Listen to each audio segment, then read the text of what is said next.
Thank you, Mr Assistant President. It's an honour and feels quite appropriate to rise and give what feels like my first official speech to the House after my inaugural last night, and to speak about one of our essential workers here in New South Wales. I met MJ last week as part of a union delegation to this place.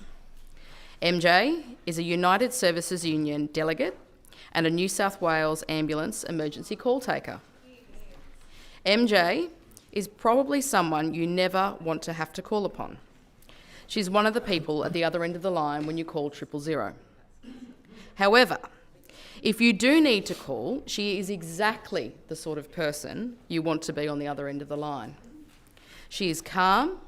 You can hear the kindness and the empathy in her voice as she speaks, and she is experienced in giving firm and direct instructions. As someone that has called 000 myself, I can tell you now, even as a trained health professional, you experience adrenaline and the stress of the situation. And if it's a family member, well, forget it. All your experience goes out the door and is replaced by raw emotion and fear. MJ's job can be indescribably challenging.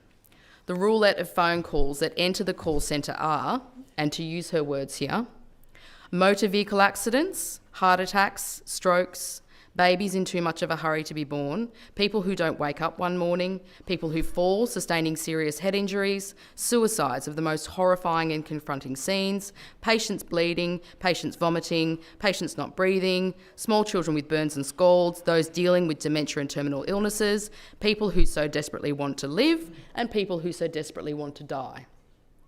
Workers like MJ are the lowest paid in the call centre.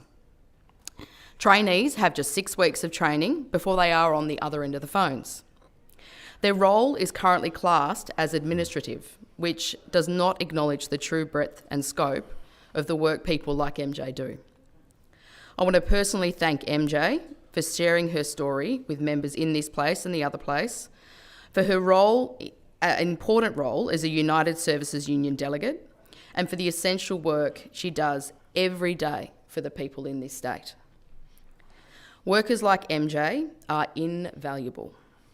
I am proud to be part of a government that has taken immediate and deliberate steps to engage with unions regarding fair pay and conditions, and that will unapologetically continue to do so.